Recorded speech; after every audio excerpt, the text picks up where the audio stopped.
Hi, welcome to this week's Open Tabs, our twice weekly chat, where we break down stories that are taking up space in our tabs, our feeds, and our brains. I am joined by Megan Collins. Hi, Megan. How's it going? Good. How are you doing? Good. Excited for the long weekend. Very excited for the long weekend. Happy early 4th, everyone. America's 250. Yep, 250. Melissa's not joining us today, so it'll just be us. And we all are prepping for the long weekend, so let's just jump into it. Do Um, it. okay, first topic. Our first two topics are kind of all about fandom. Um, first one being, could we argue that it's America's royal wedding that may or may not be happening A this thousand weekend? percent. Yeah. Yeah. She is. Yeah. And we are, of Queen of course, America. talking about Taylor Swift and Travis Kelce. Um, the internet is having a lot of fun speculating on when and where it may or may not be happening. So I'm just gonna lay the baseline of what's circulating right now about this wedding. It's reportedly happening on July 3rd at Madison Square Garden, which would be tomorrow. And it apparently MSG is being transformed into a castle inspired situation, and there's going to be a massive security presence. I've heard that they're going to be shutting down the roads around MSG. Over 1,000 guests expected. And then Megan, you flagged this to me. Reportedly, they sent out watermarked invitations to their guests with their names on it to prevent leaks. So Megan, would you categorize yourself as a Swiftie? Or I feel like you kind of go back and forth. Yeah. I think whether or not I am a Swiftie, I am definitely a scholar of Taylor Swift and the way that Mm. she moves. So I feel like her and I are not on the best terms right now. Not that she knows that. But I still am, paying attention to everything that she's doing. And obviously I see it all because I'm sending it to you. But that's the thing about the Taylor Swift fandom, like once you're in, you're in. You're just so deep in that even if I decided I didn't want to be, I could not. So many of my friends are in the fandom. So many playlists have her songs on them. She's just in the ether of my life in a way that even if I wanted to run away from her, which I don't, I've definitely taken a break in the showgirl era, but she's just everywhere. She's inescapable monoculture. It's kind of, I feel like being a Swiftie is kind of like joining the mob. I thought you were gonna say being in a cult, and I was ready to agree. Either or, high control group. Yeah, yeah. No, it's definitely an immersive, all-encompassing experience, and this has been interesting because as it relates to fandom, there's been a lot of conflict within the fandom where she went on record saying that she will never Easter egg her personal life. And as far as everyone knows, this relationship counts as her personal life. But then there's a sect of the fandom that believes that they're called performance artlers, and they believe that this whole thing, her relationship with Travis, the wedding, the engagement, is one big show, and that it's all will be revealed tomorrow at the wedding, whatever that is. And so I'm just it's real tinfoil hat stuff happening within the fandom in a way that I'm just I kind of believe it, but then because I wouldn't put it past Taylor to do Yeah. something this elaborate, but I also am or she's just getting married. But then this is so ridiculous and out there that I'm so confused. And I was thinking a lot about this and the nature of fandom for our call. And it just made me feel like the Taylor Swift I know wouldn't be having this wedding at MSG to Travis Kelce, but it also is a reminder that I don't know this woman. I know the brand inside and out, but I don't actually know this person, you know? Yeah, I am a much more casual Taylor Swift fan. I wouldn't refer to myself as a Swiftie, even though I do like a lot of her music because of the cult like vibe. I'm definitely not cult like. I don't understand. Like an Not for Easter egg Swiftie, would have to be for wait, Bravo. You're in the yes, Bravo cult.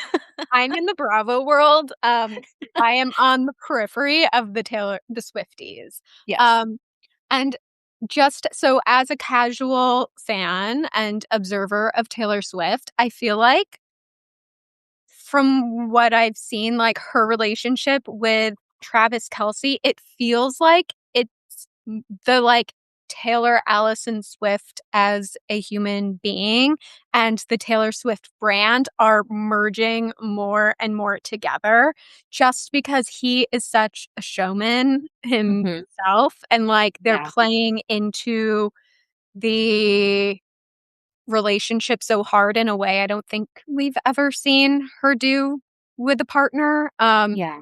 And I think like this is kind of like the like she's Miss Americana and like what's more Americana than dating the like all-star the football superstar and her like she has a tradition of like hosting 4th of July parties, so Mhm. that's why people picked out this weekend as the moment and her ties to like New York and I feel like she is like really leaning into her superstardom with this. Yeah, for sure. And I think that if this is really like whatever is happening, this further ties her brand to New York and MSG and stadiums and sports. And so whatever she is doing, it's very strategic. And whether it's just simply a wedding or if it's a larger project launch, like it's all continuing to lore build for the Taylor Swift brand in a really smart way. It's also just been, like, very fascinating because obviously, like, the nature of our work, I'm, like, constantly, like, reading culture news and, like, Yeah. I have my go-to publications and, like, CNN and The Cut both have, like, live trackers that have been going on for, like, the past week that they're constantly updating with as, like, leaks come in about this potential wedding, and it's like, Yeah. I really haven't seen this, like, outside of, like, when a natural disaster happens, like, a huge or, like, there's an election. It's, like, crazy to see, like, CNN doing a live tracker of Taylor Swift's wedding that potentially is happening this Yeah, weekend. it's very clicky, and people and the press especially always talk about the fans and the fans being rabid and the fans being crazy. But I actually think it's like the fans are just very parasocial and very interested, and it's actually the press who is rabid and crazy and like is always on top of whatever Taylor Swift is doing. So I just had to say that and point that out. But also, I'll say the Taylor Swift I know is very into astrology and wouldn't get married during Mercury retrograde. So Is Mercury in retrograde right it now? is. It is. So I'm I've just been like, feeling weird. definitely, and white text not working, don't cut your hair, all of that stuff. So, like, for someone who is so into astrology to who has their pick of the world to get married on Mercury retrograde, I was like, this is a choice. Hmm, interesting. Okay. I also want to give I think you're totally right. I think it is the press that's, like, taking it to the next level. I also do want to, like, give Swifties some grace because she has really been training this behavior in her fan base for over a decade, and I feel like she pulled back when, she released, like, Tortured Poets and, it was like, "I will not be Easter egging my personal life, but since she started dating Travis Kelce, I feel like she may be saying but her I think she's really enjoying the, like, speculation on some level, or they wouldn't be playing into it so much. I agree. I think it's a fine line to walk, and as always, there's always outliers who are going to take it to a crazy degree that it is, and we're going to talk about that in the next Yeah, story. that's our next Um, topic but soon. you're so right. For the most part, she's been training her fandom. And one video I saw resurfaced on my very Taylor Swift heavy feeds is her when she was launching Lover, and there was a butterfly mural, and it's her in front of it, and she's talking to the crowd, and she says, "You guys are amazing. Thank you for being here. Like you followed the clues, you followed the Easter eggs. Like, we didn't announce this anywhere. You guys just knew, and that's why I love you." So it's like, you've literally been breadcrumbing people Yes. for 20 years. So now that you're accidentally dropping breadcrumbs potentially, you can't be surprised that they're thinking they're supposed to be following them, you know? Yeah, it's, funny, I was with friends last weekend, and one of my friends, her coworker is, like, OG. very, very hardcore Swiftie. And she was one of those fans who was invited to like that listening party at Taylor Swift's mother's home. Like, Yeah. which Yeah. was happening, I want to say 10 years ago is when she was doing that, like inviting her super fans to her mom's house, her home. And I think my friend said her coworker had been to like 15, honestly, it's probably 20, um, Taylor Swift shows and, like, Yeah. has met her family, met I her. always reference a video where someone was like commented on someone's TikTok being like, "You're being so parasocial, you don't know her." And then they're like, "This is me in her house. This is the Christmas present she shot me. This is me at this meet and greet. This is me at that meet and greet." And I'm like, "Oh, you do know her." Like at this point, you are close personal friends with Taylor Swift. So that's why I think that as someone who's like, this seems off brand, I have that weird dissonance where I'm like, I do feel like I know her, but I don't actually know her, you know? Yeah, one of the bullets, you put into our agenda was, like, authentic versus contrived, and I wanted if you don't mind speaking to that a little bit. Yeah. I think that some of Taylor's hype is authentic in that she slowly built this over the course of, like I said, 20 years. And then Mhm, some of it, I think we're in a more contrived era where she's like kind of courting this and courting the fandom of it all in a way that I feel like is part of why you and I are reacting of like, well, you want this. You know what I mean? Like mhm, this is what you want. And I think also a lot of people see where Taylor Swift is at in the last 5 years, and they try to start from there to build a fandom, and it feels very contrived because it's not just about, like, having an aesthetic, friendship bracelets, and, like, confessional lyrics. It's like we said, the inviting people to your house, the I'm not saying anyone should do this and that this is a good strategy. I'm just saying this is what she built her authenticity on, and now it's a more contrived version of that. Even recently, you mentioned the listening party. She had a listening party for Toy Story, I Knew It, I Knew You, but she invited country music radio programmers and, like, mhm, the press, not her fans, which to mhm. me, it marks a shift of this being something that's very authentic to something that is a product, and it's to be marketed, and it's to be sold, and she's going out to the gatekeepers versus the actual listeners. I love that. Yeah, I guess we'll see. I'm kinda bummed I won't be in New York City this Probably for the weekend, best. probably. Um, but I will be checking my feed occasionally. Um, but I I'll do text think you. yeah, please do. Please text I'll me. text you if anything crazy happens. Okay, and then our next topic, very similar vein, kind of about everybody wants a fandom. Megan, you wrote a piece about fandom for us, I want to say in December. Mhm. And you said like called it the buzzword of the moment. The marketing buzzword of the moment, and you're right, it is. Mhm. So everyone wants a fandom, but what if it's and it can be great, but what happens when it turns? Okay, so if you are very online like us, you might have heard of the what would you call Club Shal how would you describe Club Chalamet? Fan account? Yeah, I would say a fan account. Fan account. She's kind of become infamous. Mhm. She started on Twitter, Club Chalamet, obviously about Timothy Chalamet. But recently, I want to say in the past 6 months, she has come out and stated that she is no longer standing Timothy Chalamet and is pivoting her focus to Connor Story, who is one of the stars of Heated Rivalry, which totally like took over um, discourse online. So now she, even though her name is Club Chalamet, she really is a Connor Story fan account now. And what happened was they were in Paris for Fashion Week, I believe, and her and another fan were outside the hotel that he was staying at, and they got in a physical altercation, her and another fan. They both said the other one was being too, like, forward with Connor, and they were trying to protect him. Um, and Wired released a really interesting article about talking to publicists of these mega celebrities.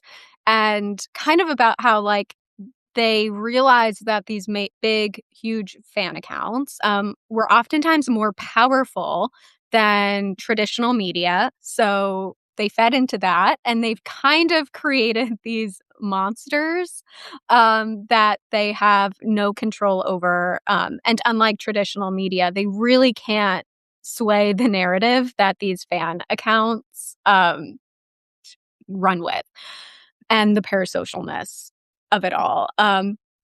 And I wanted to ask you, Megan, like fan accounts have obviously always been a thing.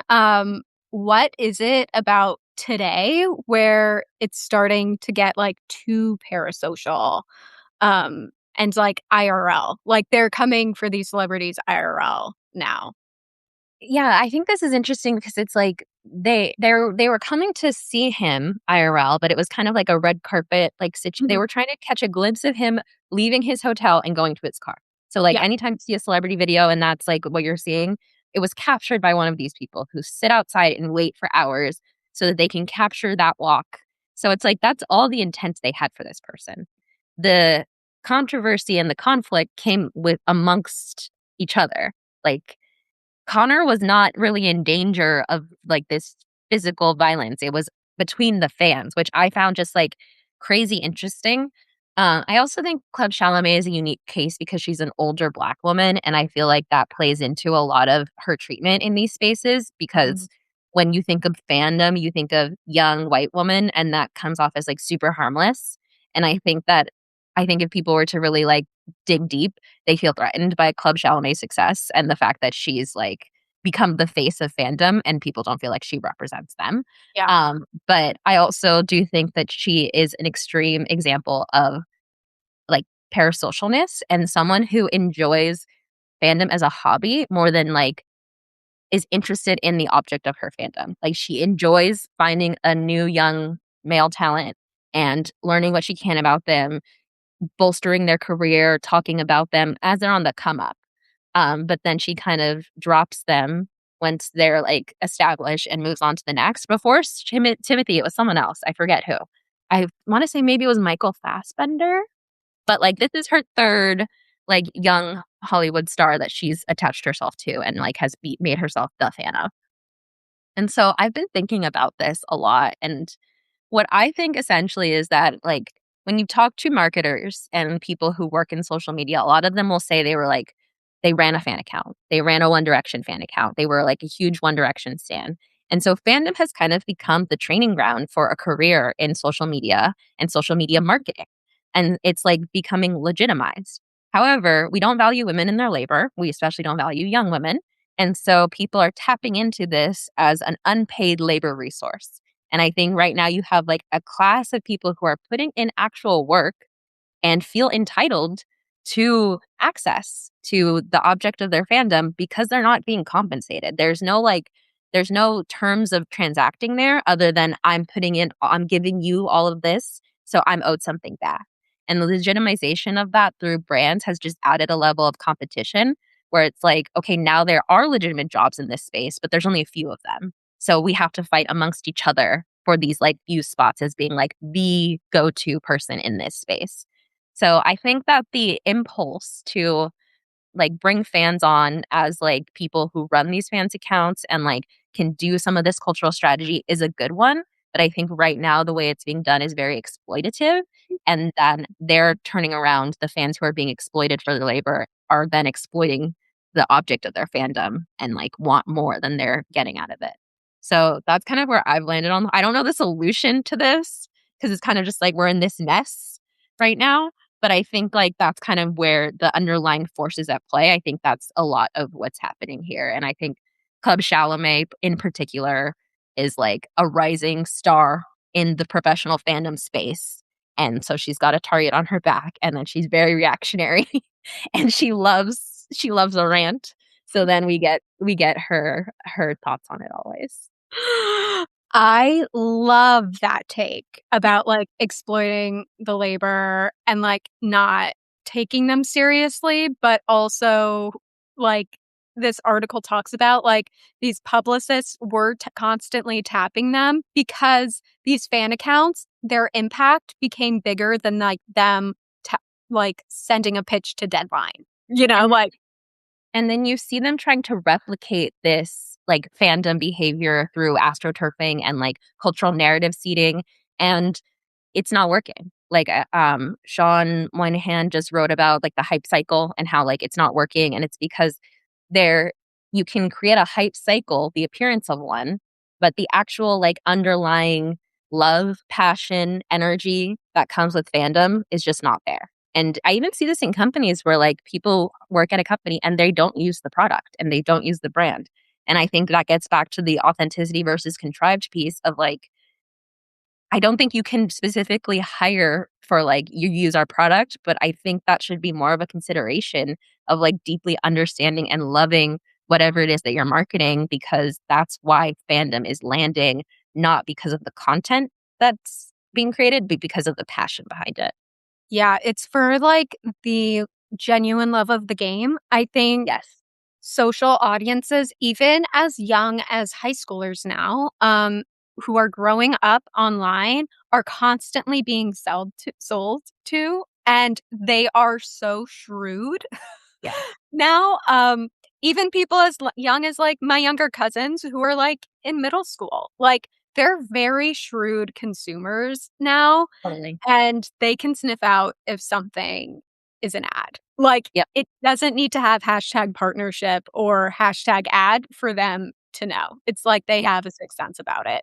Um, that is a very good segue into our third and final topic. We're going to talk about it live here, but when we post this tomorrow, it will be behind our paywall.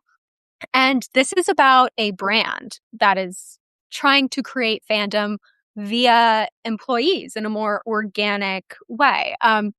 So Substack is paying their baristas to make Starbucks. TikToks. Yeah, Starbucks. So they've had this, they're calling it the Green Apron Creator Program, which is cute.